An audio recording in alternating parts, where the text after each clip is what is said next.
Hay que buscar para encontrar, hay que encontrar para seguir. No importa dónde fuiste, dónde vas, qué sentís, qué buscas, cuando es el momento de soltar. Y si pudieras verme siempre como soy. Javier, ¿podemos compartir una imagen y me decís qué ves en esta imagen? ¿Cómo no? Dale. Háblame de ese señor. Qué lucha, ¿no? A ver cuál es la lucha. Esto es el día de 5-1 Vélez a Boca, si no me equivoco. Exacto. El día que la Diego cancha se de Vélez, enoja. sí. Y la lucha de querer explicar, ¿no?, qué era lo que uno sentía y cómo concebía el arbitraje y qué tan distante era la realidad de lo que uno esperaba que fuera, ¿no? Y una concepción respecto del fútbol y, por supuesto, desde la óptica arbitral, que, bueno, chocaba contra esa realidad. Realidad que se acentuaba en el fútbol de alta competencia en Argentina en esa época. Claro.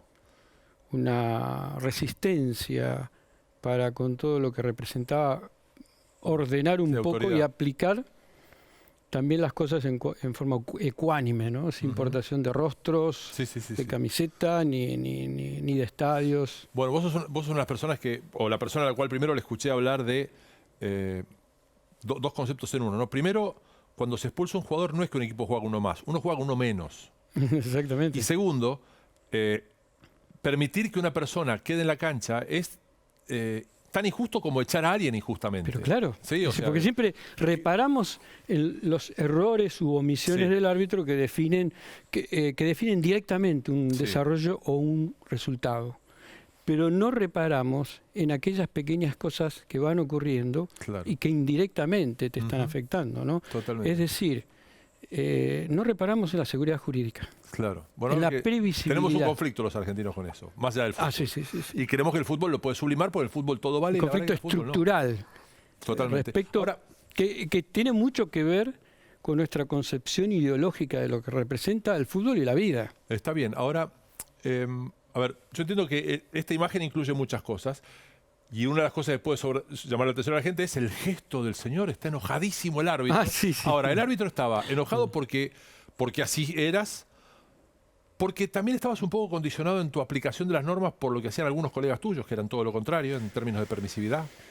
Es un combo de todo. Un combo de todo, que obviamente yo trabajé en los últimos años respecto de la imagen, porque obviamente la estrategia comunicacional tenía que cambiar y la forma de exteriorización importa y mucho el lenguaje corporal en la comunicación. Sí, claro. No en el diálogo oral, que para mí es secundario e irrelevante, porque muchas veces muchos colegas tuyos me atacaban diciendo que yo no tenía comunicación con los jugadores, que no hablaba con los jugadores. Y yo permanentemente tenía diálogos con los jugadores. Obviamente no diálogos orales, sino gestuales, de mirada. Y obviamente el comportamiento corporal influye y mucho. Esa imagen externa fue experimentando distintas transformaciones producto de un trabajo. Bueno, todas estas cosas no hubieras llegado a un mundial dirigiendo con esta reacción, ¿no? Sí, claro. Es decir, uno va evolucionando, tratando de mejorar el producto de servicio, porque en definitiva el árbitro es eso, un producto de servicio para la justicia deportiva. Vos sabés que Google tiene esta lógica que ponemos en Google, Javier Castrilli, imágenes, y salta un friso de imágenes. Vamos a ir por ahí. Mira, quiero saber de estas imágenes si hay alguna que te parece. Algunas no se entienden que son libre asociación. Quiero saber si alguna de estas fotos te parece particularmente emblemática, te gustaría tenerla guardada, habla de una esencia por encima de algo. Y yo creo que sí. La que más rescato es esta, con el suéter peinado Sonriente. natural. Claro, sí, digamos. Que es la que difiere de lo que la gente consumió. Claro, ¿no? totalmente. Es decir, siempre uno fue de esa manera, por distintos motivos, entre los cuales se encuentra el nivel de concentración de un árbitro tiene que ser supino.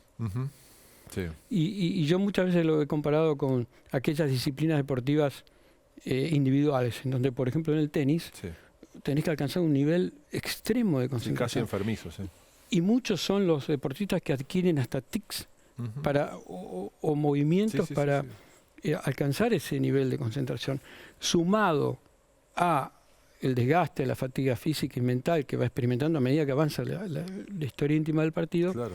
eso muchas veces te aleja de tus formas externas y más en lograr mantener ese nivel de concentración. Javier, sé que viste, los periodistas tenemos tendencia a creer que las cosas pasan por una sola razón, cuando en realidad pasan por muchas cosas.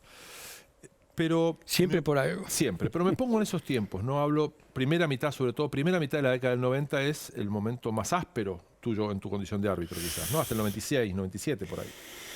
Después vienen otros conflictos, pero vos como imagen, como tipo así, el famoso sheriff, y me pregunto, ¿no tenía casi una lógica en cuestión de roles en tiempos del menemismo que eso pasara? Yo En creo tiempos que en los sí. que había relajación en todos los aspectos, en todo una joda. Es muy importante lo que vos acabas de decir, porque cuando se analiza un árbitro siempre se tiene que contextualizar. No solo en el momento histórico del fútbol. Sí, sí, sí, sí. Hay un contexto social, político, económico, hasta un contexto educativo. Sí. Es decir, yo me formé en la década del 70 como árbitro. Yo tenía Vos arrancaste los 78, 17, pero 18 dirigiste años. mucho tiempo amateur. Muchos años amateur, ¿no? Más de Claro, 10 cuando años. yo irrumpo en primera división, me tomaban como si yo hubiera sido un improvisado que había encontrado el silbato en la Valle de Florida. Y me Tráemelo puso- con cara de malo, dale. Claro, y decía, ¿este tipo qué hace acá? Pero yo tenía 15 años Claro, porque me formé en el fútbol del interior, claro. Entonces, Áspero. donde los jugadores... Ay, mirá. Mirá, claro. Contame esto, ¿qué es esto? Y yo no recuerdo el lugar, pero bueno, yo me formé eso ya en estadios con tribuna y alambrado. con alambrado. Claro. Pero yo comencé a campo abierto Este sin se supone es alambrado. el día que vos debutaste en primera o para la AFA. Y puede ser un partido de primera D. Partido de primera D. Pero claro, vos has primera dirigido D, partidos pero con no. Por la alambre de 3 tribuna, hilos, esas cosas, por la ¿no? tribuna debe ser primera C. Claro. No alcanzo a ver. O Está bien. un partido en el interior también bien. puede ser un partido regional. Pero vos decís que llegaste después de dirigir en canchas con alambre de 3 hilos alrededor, o sea, sin ningún tipo de protección. No, sin alambrado. Sin alambrado directamente. Yo, por ejemplo, recuerdo siempre en la localidad de Selva, provincia de Santiago del Estero, Sí. dirigí partidos sin alambrado, sin policía. ¿Y cómo iban hasta Los allá? jugadores se cambiaban en la ¿Cómo casa de ibas hasta allá? ¿Que les pagaban el porque viaje? la Asociación Argentina de Árbitros contrataba a los árbitros, uno se anotaba como una especie de bolsa de trabajo y te mandaban. Entonces, es decir, me formé como árbitro en el interior del país. A propósito de bolsa de árbitros, vamos a empezar con unas cosas que fueron muy fuertes en su momento y después quedaron como diluidas en el tiempo. ¿Existe o existía el concepto de books, libros de árbitros? O sea, dirigentes que en toda la Argentina elegían árbitros específicos que eran afines, más o menos afines. Es decir, en el sur, en la Patagonia, fulano va, dirige. ¿Y por qué va tan seguido fulano a la Patagonia? Ah, bueno, sí. Existe No eso. como books, pero bueno. Es una forma de decir. Preferencias, incluso hasta árbitros tachados por mufas. Es decir, Por mufas. desde lo que la mentalidad y la lógica dirigencial tenía respecto de lo que debía ser un árbitro, el rol del árbitro según el dirigente, Sí. ellos tenían arquetipos, ¿no? Estereotipos de árbitros a los que lo siguen teniendo, a los que les resulta mucho más fácil tenerlos dirigiendo que tenerlos lejos. ¿Cuál fue la experiencia más extraña que tuviste, si podés recordar alguna como árbitro aficionado, en tu etapa formativa de árbitro? Ya me dijiste Selva, Santiago del Estero, ¿no? Lo que tuvo o sea, la mayoría de los que están viendo le decís Selva y no sabes si es localidad que es en Santiago. Muchísimas y muy variadas que te hace comprender y entender el entorno y ser elástico en la aplicación de las reglas. Por ejemplo, jugadores ante la carencia de recursos económicos, jugadores que salían con camisetas sin número. Claro. Y uno tenía que inventar y decirle, bueno, No está hacerle permitido eso. con pomada de los zapatos, Claro, hacerle algo. un número para identificarlo, o dos jugadores con el mismo número Claro. y ponerle tela adhesiva para salir del paso y tener que jugarlo el partido de alguna que, manera, o sea, ¿no? No se debería poder jugar, pero bueno, busquemos una vuelta. Claro, o tener que inventar protecciones en las espinilleras Claro. desde el momento que se reglamentó la obligatoriedad. Bueno, y de todas las imágenes que tenemos acá, ¿cuál te gustaría sacar? Esta me gustaría... Y todas las de conflicto, claro. Todas las de conflicto. Sí, todas las que llevaron... Está bien, pero todas las que llevaron a pero expulsiones. pero era conflicto gestual. O sea, ¿no te gusta la imagen tuya? Esta, por ejemplo, estás muy enojado. Este es el día emblemático un del accesorio.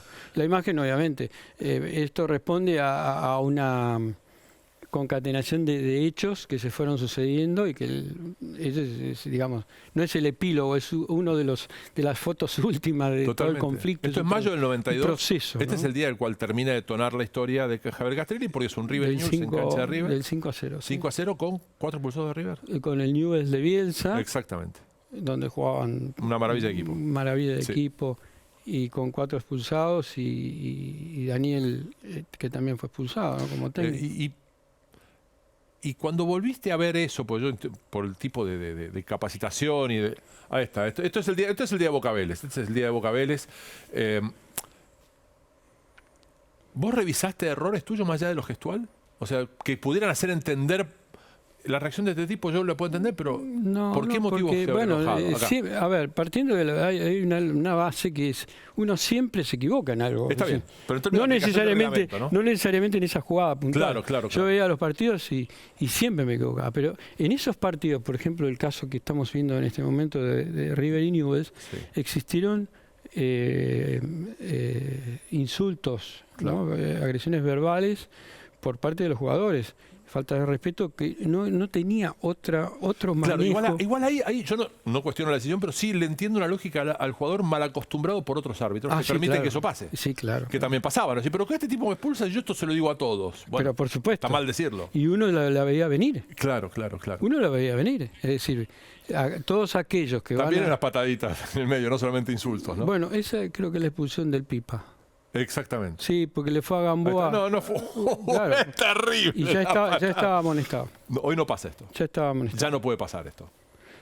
En aquella época, yo amonestaba por tomar de la camiseta o por agarrar y me mataban los periodistas. Yo me acuerdo, Fernando Niembro hacía desnaturalizado el juego. Programas enteros hablando y criticándome de eso porque decía que yo rompía el espectáculo, que ahora, Javier, quería ser el eje central del espectáculo. ¿Cómo analizaste, pasado el tiempo, haber sido el árbitro al cual más espacio se le dedicó unipersonalmente en la historia del fútbol argentino? Bueno, se sufrió mucho. Sufrió mucho mi familia. Fueron momentos muy duros. Porque era, te reitero, encender la radio, ver la televisión. A veces, hasta uno ahora lo recuerda con mucha simpatía esos momentos, pero un día pongo la televisión y había un programa para el público femenino que no me acuerdo cómo se llamaba, que cocinaban y hacían cosas para... Y me estaban criticando, me daban como rengo a la muleta. En todos lados. En todos lados, es decir, y vos salís a la calle, vas a cualquier lado y te matan en todos lados. Es decir, sos el peor de todos, no servís para nada. Claro. Y bueno, son momentos que solo sobrevivís de esa adversidad si vos realmente tenés claro lo que estás haciendo y por qué lo estás haciendo. ¿Cuál es el fin último? Claro, lo que pasa es que, a ver, ahí hay la dualidad y creo que en realidad... la imagen no fue justo con el análisis de lo que vos estabas haciendo. Es como que se agarraban de tu imagen para minimizar el valor, ¿no? Muy pocos. Siempre recuerdo periodistas que me llamaban y me decían, no quiero notas, quiero tomar un café con vos. Claro. Sí. ¿Qué pasó? ¿Por qué lo hiciste? Y muy pocos fueron los que se acercaban para decir, bueno, a ver, ¿desde qué lugar vos tomás? ¿Cuál es el fundamento teórico, ideológico? Claro. ¿No? Sí. No era una ocurrencia. No, básicamente aplicación rigurosa de un reglamento. Y uno lo venía sosteniendo desde el fútbol del ascenso, ¿no? Es decir, esta concepción que el árbitro lesiona intereses por error y por omisión, atentando él mismo contra la seguridad jurídica, yo la arrastraba y la construí desde el fútbol del ascenso. Está claro. Ahora, veo esta imagen, ¿no? Infierno en Córdoba. Veo al árbitro saliendo rodeado de policía de todos lados. Es como que la razón por la cual vos fuiste cuestionado o criticado, que fue tratar de aplicar un reglamento, queda como muy en un segundo plano, ¿no es cierto? Vos decís, pero acá el tema es, hay un árbitro que se va rodeado de policías. Claro. ¿Qué fue lo que pasó antes? Que fue la consecuencia del enojo o no de algunos, ¿no? Que era Sí. la aplicación de reglamento en un juego, en definitiva. Y porque me presentaban de esa manera. El que estorbaba era yo. Yo sentía eso, ¿no? Es decir, la elección de la foto. Me hacían una nota. Claro. Duraba 5 horas. Y el pibe bárbaro. Entonces, cuando vos agarrabas la revista, vos veías la peor de las fotos Sí, bueno, y veías el peor de los títulos y el Claro. peor de los copetes. totalmente. La presentación Esto, era por ejemplo. eso, ¿ves? Sí. Era lo peor. Es decir, esto era lo que ocurría en esos momentos. Además de Y en regalo, esa- usá la tarjeta de Castrilli y echale Sí. que se te ocurra. Esto es inverosímil. No, Yo y en esa hablaba. revista Sí. pusieron adentro de que yo había trabajado en una escuela de periodismo deportivo y había tenido relaciones con una chica brasilera que era alumna, una cosa bestial. ¿Y por qué fue esto? ¿Eh? Esto fue por cuestiones, porque vos, o sea, esto es un tiempo en el cual ya el dueño del La gráfico era nota Corneos. la hizo Diego Boriski y Miguel Ángel Rubio. Sí, Pero en el interior de la nota había otros apartados que lo escribían otros periodistas. pero pregunto, ¿esto está, Y que esto está aparecían vinculado en- con tus límites? O sea, vos en más de una ocasión pusiste un límite a ciertas cosas que intentaba hacer la televisión, gente que no podía estar adentro de la cancha, Sí, bueno, hasta cambio de horarios. no, pero esto creo que fue antes. La No, pues aparición de este es esto- esto es cuando el gráfico ya era de torneos, mirá. Sí, arriba. claro, claro. Bueno, obviamente todo esto motivó un juicio. No, Sí, la claro. nota en sí, ¿no? Yo, es decir, que me pongan una nota, obviamente te duele porque vos decís, si yo estuve con, viste, de la ¿Y mejor supiste quién manera. escribió lo de la escuela de periodismo, de la chica brasileña? No. No te lo dijeron nunca. Me lo trascendieron, pero bueno, no Está bien, tengo, no no, importa, no tengo trascendido. pruebas. De cualquier manera, yo obviamente hice un juicio porque viste, tuve que acudir a la justicia. Pero Sí. lo que más duele es que vos decís, ¿cuál es el fin último de ellos? Claro. Porque yo les estoy explicando todo. Yo dedico 5 horas a una nota y te explico los fundamentos por los cuales yo procedo de esta Sí, sí, manera. sí, sí, sí. ¿Por qué considero que si yo no expulso, a partir de ese momento ese equipo está jugando con un jugador de más? Y en el fútbol de alta competencia, esa ventaja deportiva es injusta. Claro, pero Bah, vos... Pero, yo te lo estoy explicando. No, no, yo te y entiendo. después vos me ponés... Claro, pero ¿cuál es el, Cosas que cuál no es el tienen punto que- final? El punto final es que el lugar donde llegue esta gente trabaja para personas que en ese momento, a tal punto vos no eras funcional, que al impartir justicia no entrabas en la lógica de clubes como Platense, Huracán Argentino debería estar en la B. Que era lo que decían. Sí. Y vos por ahí arruinabas, entre comillas, un título de River, un título de Boca, que es lo que le servía para vender al medio. Una lógica que no tenía por qué entender nadie, pero que existía, ¿no? Por eso digo, influye mucho el sistema de ideas y principios que vos hayas construido Claro. desde tu infancia remota, ¿no? Es decir, ¿por qué? Y porque hay cosas que vos no vas a transigir Sí. por nada del mundo, aunque quede fuera del sistema como que yo. Ujú. Es decir, hay cuestiones que para uno significan una bandera que vos nunca vas a arriar. Y bueno, obviamente, cuando uno se ve seducido por el arbitraje, siente esa impronta de la posibilidad de ser ecuánime, de darle a cada uno lo que le corresponde, de ser justo, de esforzarme contra la adversidad para hacerlo y que los jugadores vean que no va a reinar la injusticia ni la prepotencia del poderoso. Bueno, todo eso te lleva a ser árbitro y eso no lo vas a renunciar. Por más que tengas que sentirte afectado en cuestiones materiales o lamentablemente tomar decisiones que van en contra de tus propios intereses. Totalmente. Hubo algún momento, imagino, ¿no? Que alguien te habrá dicho, mira, Javier, así no vas a ser. Sí, ¿no? claro. ¿Por qué no cambia un poquito? No jodas, ¿no? Te lo deben haber dicho. Por lo general, incluso de tu círculo más íntimo, Claro. de amigos, Gente que no te lo dice mal, en digamos. el trabajo, me acuerdo, yo era ferroviario. Primero me decían, vos no vas a llegar porque con estas ideas vos no llegás. Y después me decían, no, cambiás porque vos así vas a durar 5 minutos. Claro. No pasó nada de eso. ¿Y qué pasaba con esta persona? ¿Qué relación tuviste con Grondona? Yo siempre tuve una relación conflictiva desde la idea de cómo él concebía el arbitraje y él decía blanco y yo era negro y viceversa. A ver, Siempre yo sentí respeto. Después del River Yo News, sentí ¿te llamó? respeto. ¿Eh? No. O sea, No, era una un sola vez. Era un tipo demasiado vivo para Una hacer esa acción sola directa, vez en mi vida ¿no? Ujú. no me llamó él, me llamó Eduardo De Luca, Sí. que era secretario general de la la Confederación Conmebol. Sudamericana, Sí, de la Conmebol, previo a un partido Boca, Gimnasia y Gremio Jujuy Boca, que Diego Maradona tenía un aro. Sí. Y en esa semana, Humberto de la Casa Hijo había, en un reportaje con Fernando Niembro, había dicho de que el aro era y No, yo no, tenía no, que no. dirigir a Boca, entonces me empezó a explotar el teléfono que iba a Por hacer el yo aro. con Boca. Y con Maradona Por sí. el aro. Y entonces un viernes antes de que yo viajara me llamó Eduardo y me dijo, ¿qué problema? ¿Qué patatín? ¿Qué patatán? Digo, sí, la verdad que es un problema porque si no hubieran dicho nada yo lo hubiera manejado de otra manera. Porque, a ver, acá no se trata de ver quién tiene más poder. No, claro. De que Acá todo- y de no humillar, Sí, sí, sí, ¿me sí, entendés? sí, sí. Sí. Frente a todo. Se trata de llamar al vestuario, en la intimidad de un vestuario, mostrar En el reglamento. y decirle, mira, esto es lo que hay que cumplir, Buah, para que entendiera. De esa manera yo lo iba a ¿Y manejar, qué pasó? no frente a la opinión pública. Pero ahora que explotó, a mí no me queda otra forma de decir que no puede jugar con la... No, que no, pero ¿para qué te pasó con Julio?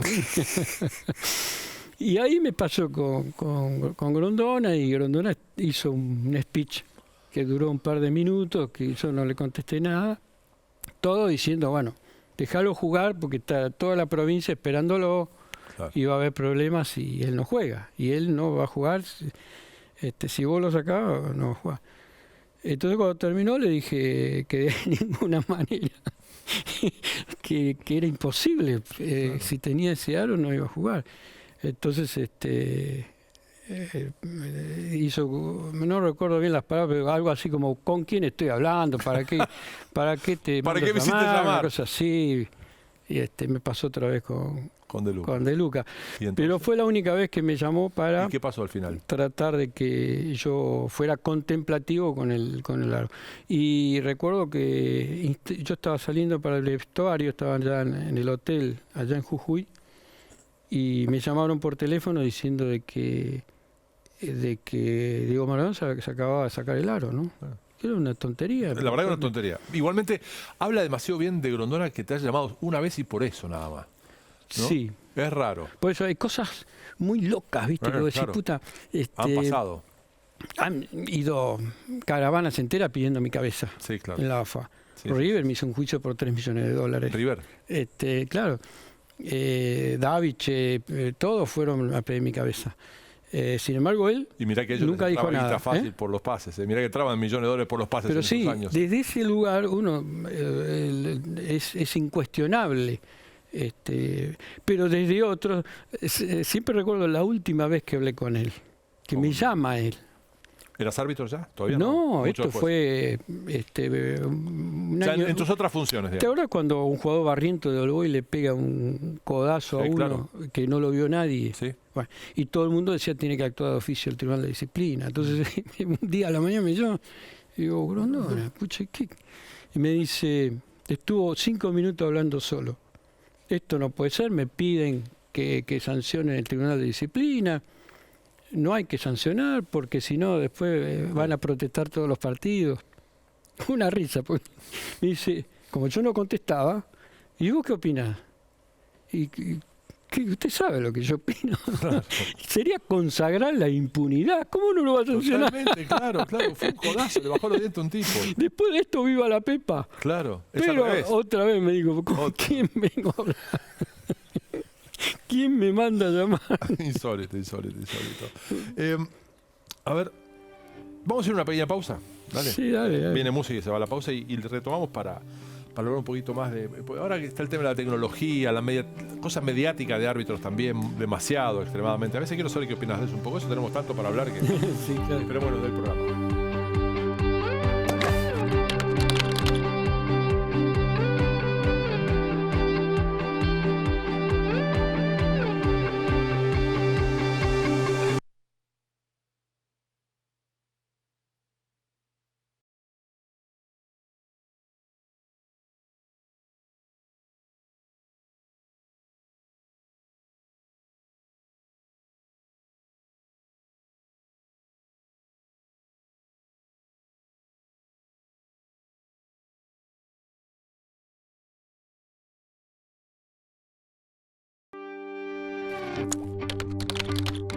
Deja, ya está. Pero estamos hablando como hombres y como seres humanos. No te va a contestar. Pero no te va a contestar. Pero no me va a contestar, es un botón. Se ve cómo estamos. Estamos entre botones. No te lo que conmigo. No te lo que conmigo. Hijo de puta. No te lo que. No te lo que hijo de boludo.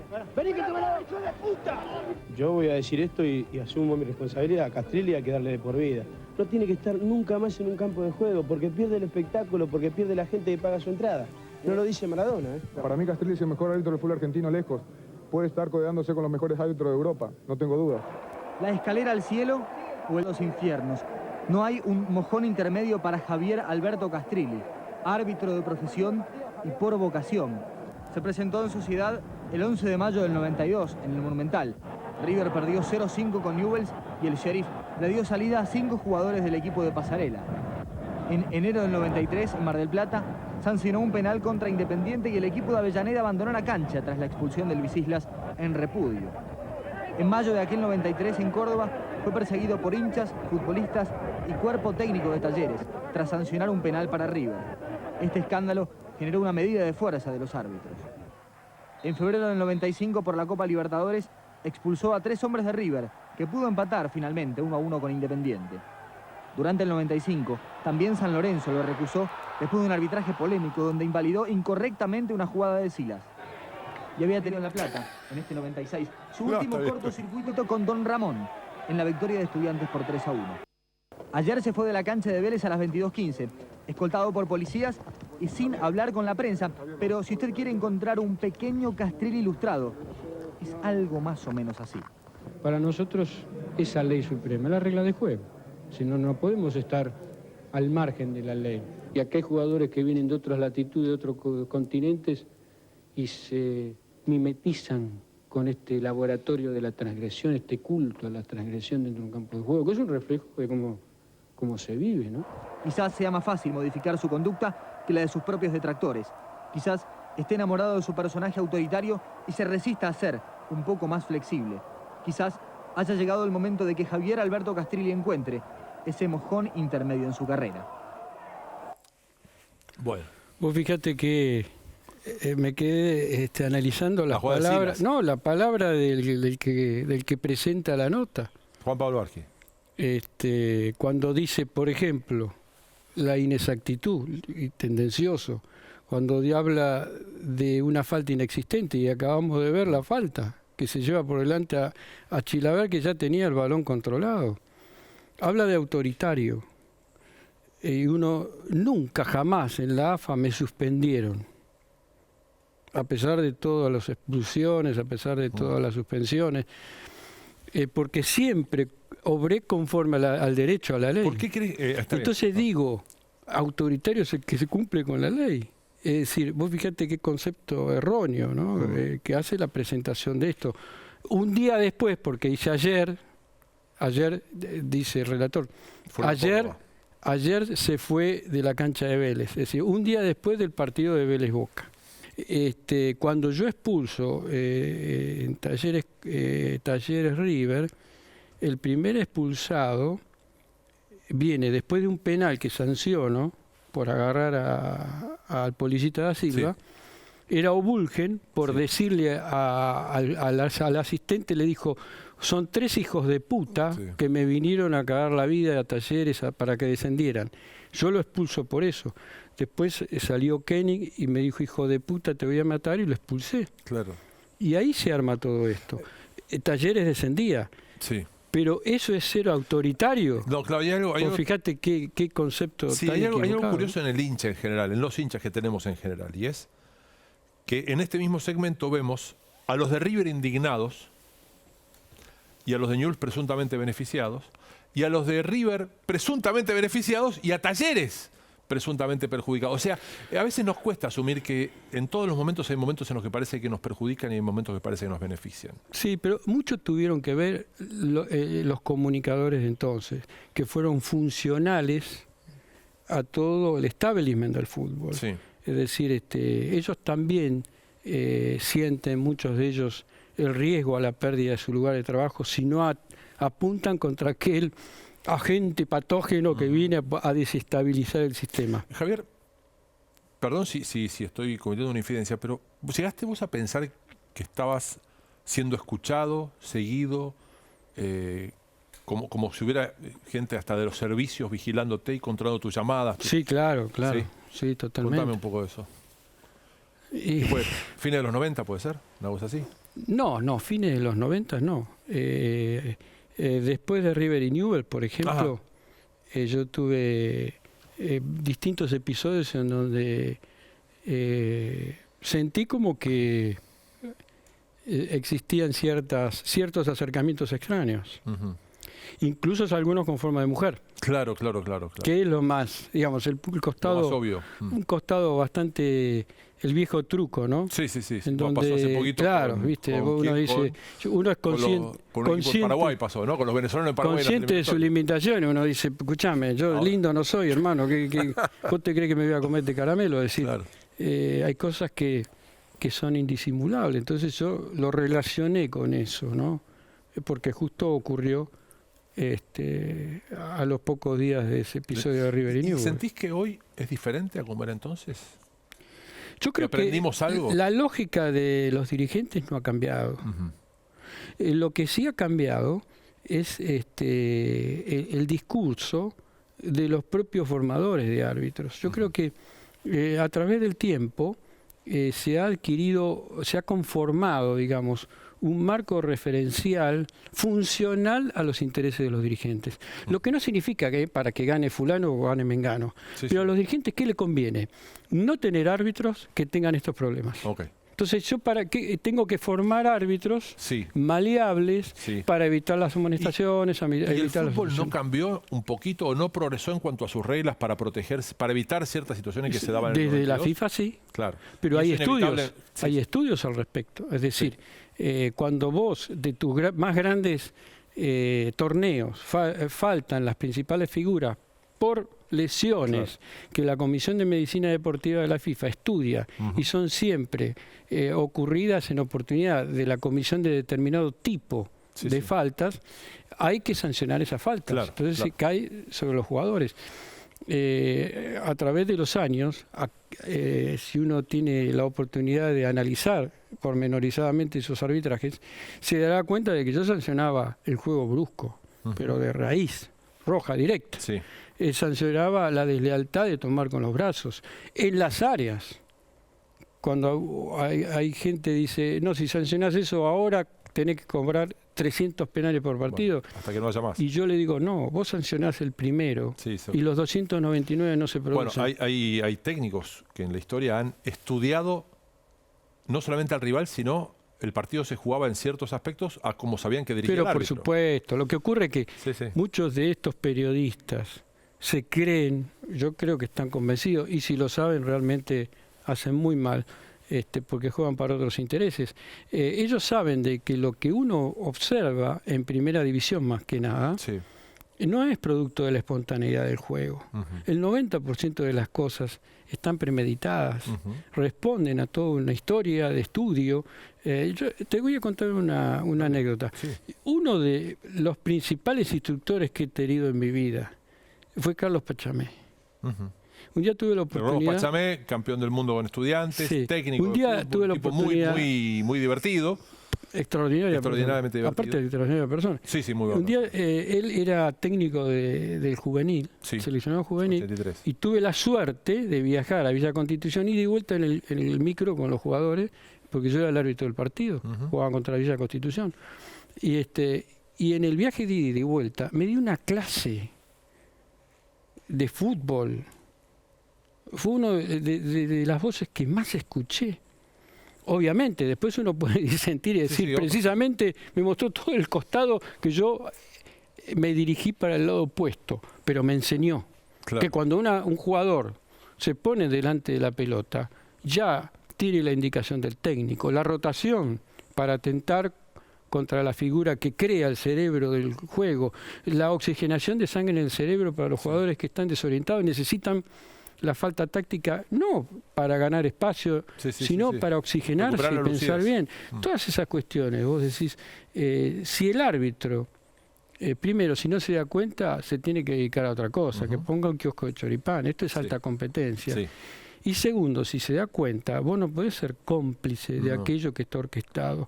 La búsqueda de la nimiedad para que los jugadores ni siquiera tengan el argumento de no ser amonestados y tengan el respaldo de estos periodistas que enseguida le van a atacar al árbitro diciendo que amonesta por cualquier cosa.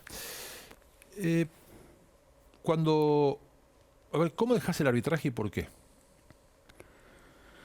Bueno, lo dejo en oportunidad de una denuncia que me hicieron los árbitros.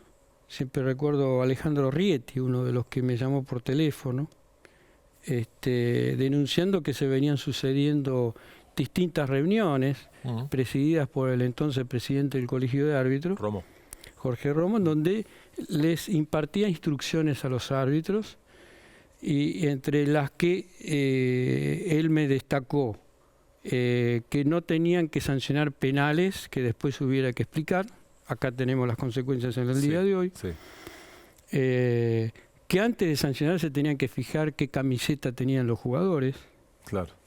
Y después lo llevó a Amador Ram, que era árbitro internacional, delante de todos estos árbitros y le dijo, no, así, textualmente, no hagan como este boludo que le echó 3 jugadores a Brasil y tenemos un quilombo internacional. Claro.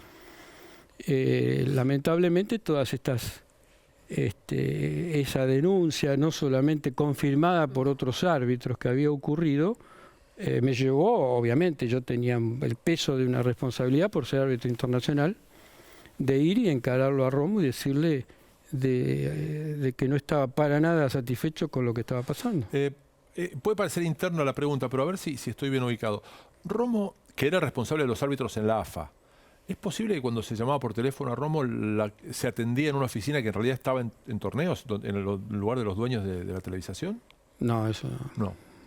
Como que había un vínculo muy directo, o sea, el entramado que lo era, desconozco. El entramado sé era que evitar, el hijo está trabajando. El entramado era evitar ciertas cosas que dañaran el presunto espectáculo, ¿no? Yo de eso lo desconozco. Lo que sí, obviamente, fui, se lo dije, eso desencadenó toda una confrontación. Y está bien. Y después llevó a una reunión en el sindicato, en la Asociación Argentina de Árbitros, que accedí, pues yo no era afiliado y accedí, en donde un conjunto de árbitros, entre los que está Federico Beligoy, que hoy es el secretario general, ellos sabían que iba a presentarse una nota. Grondona había venido de Suiza para hacer una reunión con los árbitros, y antes de esa reunión tuvimos ese encuentro en el sindicato, enfrente de la AFA. Y ellos me dijeron, quédate tranquilo, Javier, nosotros no vamos a firmar ninguna nota. Y bueno, se cruzaron a la reunión y estaba Alejandro Toya, Federico Beligoy, Rafael Furchi, Marcelo Aspiolea. Y en la reunión, en el medio de la reunión, irrumpe Héctor Baldassi, que fue electo diputado, y le entregó la nota, le dijo, señor Grondona, acá está la nota. Estaban 50 árbitros de testigos. Entonces Grondona, sin leer la nota, dijo, ¿para qué? Firmen esta nota.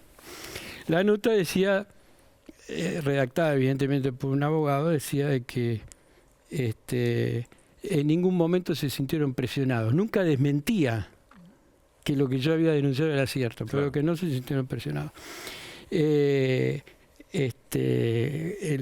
SADRA, Guillermo Marconi, hizo una presentación en la justicia penal y esto se investigó en sede penal. Y el juez Zamudio sobreselló a Jorge Romo de las supuestas amenazas y en la sentencia figuran los testimonios de todos los árbitros, incluido el testimonio de Baldassi, en donde él reconocía que yo tenía razón en lo que había denunciado, pero que decía que nunca se sintió presionado. Entonces el juez obviamente dice, si los supuestos presionables no están presionados, dicen que no se sintieron presionados, tengo que sobreseer. No obstante, y figura en la sentencia, corresponde el reproche ético, porque era evidente el temor reverencial de todos los testigos que fueron llamados a declarar. ¿Qué es lo que viene después? Me dicen que aquí hay algo en Twitter. Yo cada vez presto menos atención. Pero vamos a algo muy importante. Y orgulloso, cambié de canal para ver nuestro fútbol. No sé por qué, pero de repente me dolieron los ojos. Consultaré a un oftalmólogo. Hay varios de estos, pero claro, si pones a Messi en el camino, es muy difícil recorrer cualquier otro. No, bueno, pero esto obviamente que no es ingenuo. Yo les estoy diciendo, señores, hay otro lugar en el mundo donde se ve el fútbol que a mí me gusta. Sí, claro. Entonces, si yo tengo oportunidad de ver fútbol, yo busco a ver dónde, a qué hora y qué día, a qué hora juega Barcelona, a qué hora juega Real, el Bayern Múnich, el PSG. Es decir, eso es lo que a mí me gusta. Yo no pongo un televisor, ni mucho menos voy a pagar una entrada para ver un error de un árbitro. No, claro. Para mí esa es la esencia del fútbol. Entonces, cuando yo veo otro tipo de espectáculos en donde fútbol de primera división, que lo sigo viendo, Argentina, obvio, no ves 3 pases seguidos, te duelen los ojos y te duele el alma. ¿Por qué? Porque en la década del 90 el nivel técnico del fútbol argentino era totalmente distinto del de ahora. Y ya cuestionábamos que no se podía comparar con el del 70 y así veníamos sucesivamente. Tal cual. Bueno, pero de verdad era otra realidad. Obviamente inscripta en un contexto histórico, económico, ¿no? Bueno, acá también hay una referencia. Con el fútbol se educa, se internaliza mensajes, fútbol argentino hoy. Acá hay algo, a ver, lo más lineal y lo más fácil es entrarle a Centurión. Pero a mí siempre me da curiosidad pensar en la gente que vive de Centurión, especialmente representantes. Sí, por supuesto. ¿No? Gente que, porque en definitiva Centurión un talento tiene, juega muy bien al fútbol. Bueno, esta es la consecuencia. Sí, a ver. Esta es la consecuencia de no contener. Claro.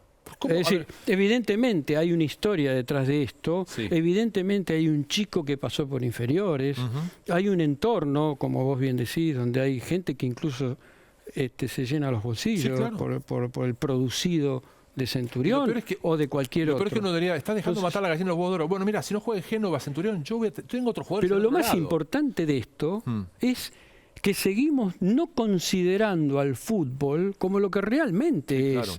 Se toma el fútbol como ese periodista lo puede tomar, ¿no? El que hizo el relato ese, como un simple divertimento. Porque todo aquello que atenta contra ese divertimento hay que sacarlo.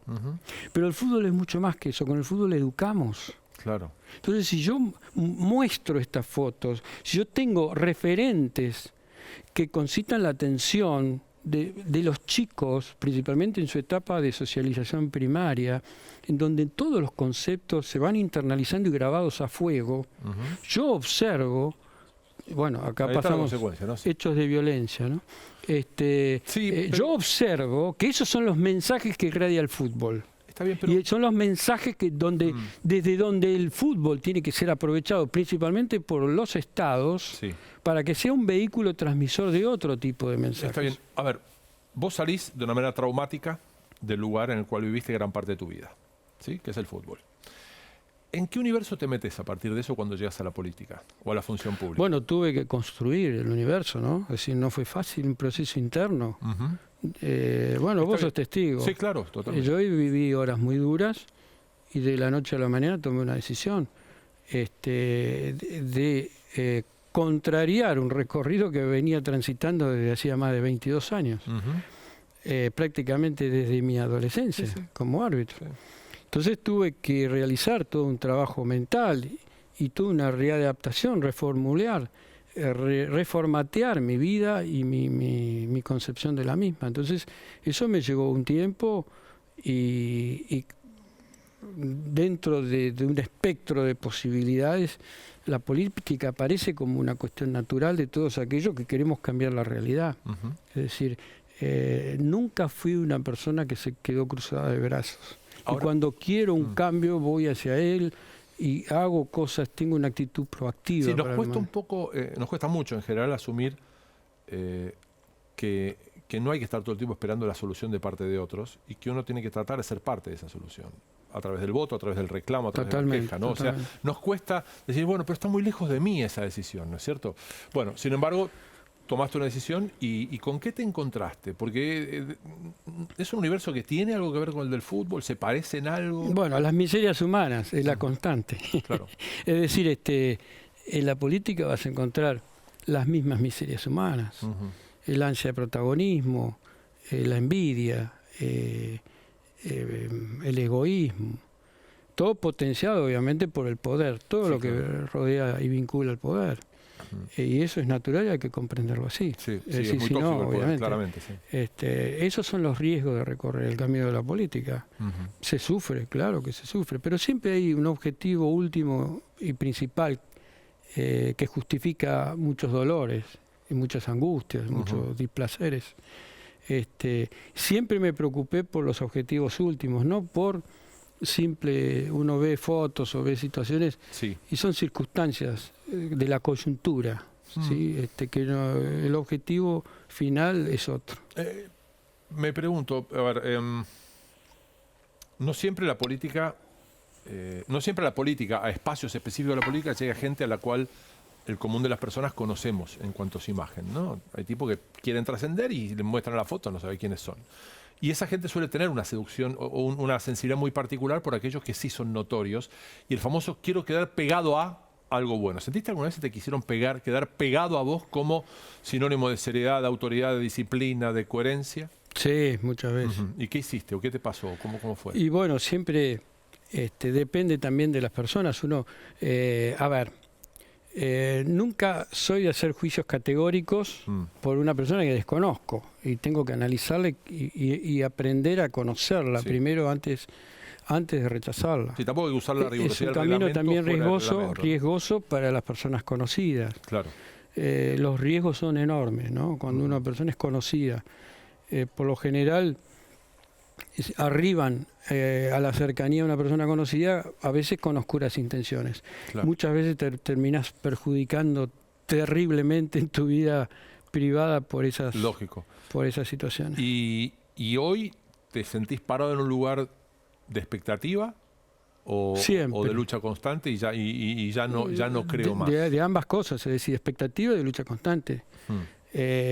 Siempre creo. Aún en el peor de mis momentos. Sí. Cuando uno salía a un estadio y te aplaudía una hinchada de un equipo chico, vos decías, valió la pena. Está bien, pero hoy estamos hablando ya de estar cerca, no importa el lugar que ocupes, tu rol está involucrado con un bien común.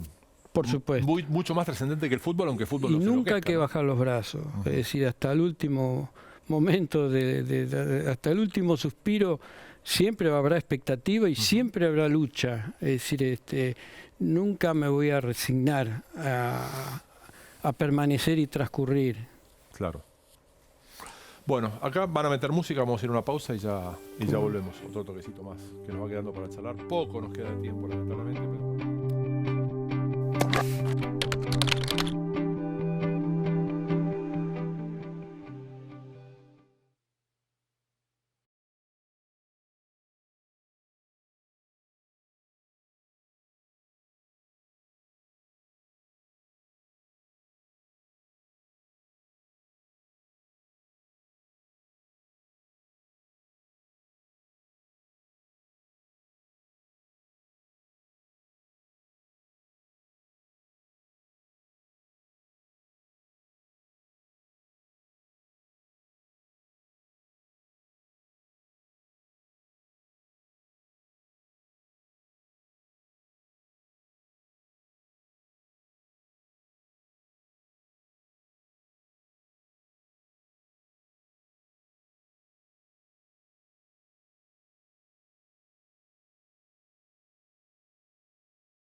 En realidad es el antirreportaje darle la opción al entrevistado de elegir un tema.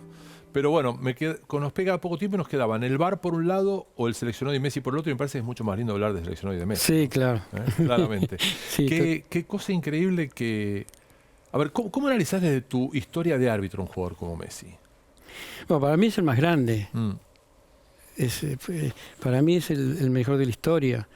Y lo digo en función no solo de lo que representa futbolísticamente, de la capacidad que tiene, la plasticidad para crear y sacar de la galera cosas increíbles, Me parece mentira rompiendo las leyes de la física. Parece mentira que su debut en el seleccionado haya sido su única expulsión. Que lo hayan expulsado el día del debut, Sí. siendo un jugador además que recibe tanto más de lo que da. Es un tipo muy correcto dentro de la La cancha. generosidad que tiene. Sí. Y si uno se detiene, las veces que él tiene posibilidad de definir él, se Olvídate. la entrega Sí. a los Sí, sí, sí. Cada vez es más jugador. a los compañeros amigos, ¿no? Es Totalmente. decir, yo creo que hay un montón de cosas para aprender de él, ¿no? Lamentablemente tuvo algún comportamiento Nos ayudaron, ¿no? con el brasilero. Nos ayudaron un poco ahí. Sí, claro. Con el asistente brasilero indebido. Ujú. Pero bueno, es un ser humano. Quizá era lo que necesitábamos para darnos cuenta que es humano. Yo creo que desde lo técnico y desde lo humano es una persona para tomarlo como punto de referencia. Inclusive nos cuesta asumir que existen liderazgos silenciosos, ¿no? Pero por Y supuesto. no carismáticos. Pero en el fútbol se busca liderazgo, en el fútbol se busca por la calidad técnica. Ujú. Es el primer liderazgo. Claro. Vos haces sí, un en el picado barrio, en un sí, potrero en tu casa, sí. y aquel que la rompe, y bueno, ese es con el que uno trata de Exacto, dialogar. llamás a ver si viene o no viene el Claro, día siguiente. sí, y Sí. se busca siempre. Ujú. El liderazgo en el fútbol aparece así, pero después hay que sustentarlo afuera del fútbol y mucho más a este nivel con otras cuestiones que exceden lo estrictamente deportivo, ¿no? ¿Y llegás ilusionado a Rusia? Estamos lejos todavía del tiempo. Yo entiendo que Sí. Sampaoli tiene un trabajo para hacer que empieza ahora, porque antes era de bombero más que nada, ¿no? Aparte, la historia vuelve a repetirse, los ciclos en la historia se vuelven a repetir, Ujú. y yo estoy ilusionado que lo que ocurrió con Argentina en el 86 se vuelva a dar, ¿no? Es decir, Ujú. se clasificó de Llegar mal lástima, y terminar se bien. clasifica de lástima y termina siendo campeón del mundo. Bueno, la frase final nuestra es algo que la producción te va escuchando. Orgulloso de mi formación e ideología, sheriff de 1000 batallas, siempre con mano justa en el fútbol y en la vida. Bueno, ¿Cómo una muchas síntesis? ¿Lo bancás o no lo bancás? Sí, por supuesto. Ok, Quiero Javier, millón de buscar para gracias. Muchas gracias. encontrar. Gracias. Hay que encontrar para seguir. Y no importa dónde fuiste, dónde vas. ¿Qué sentís? ¿Qué buscas? Cuando es el momento de soltar.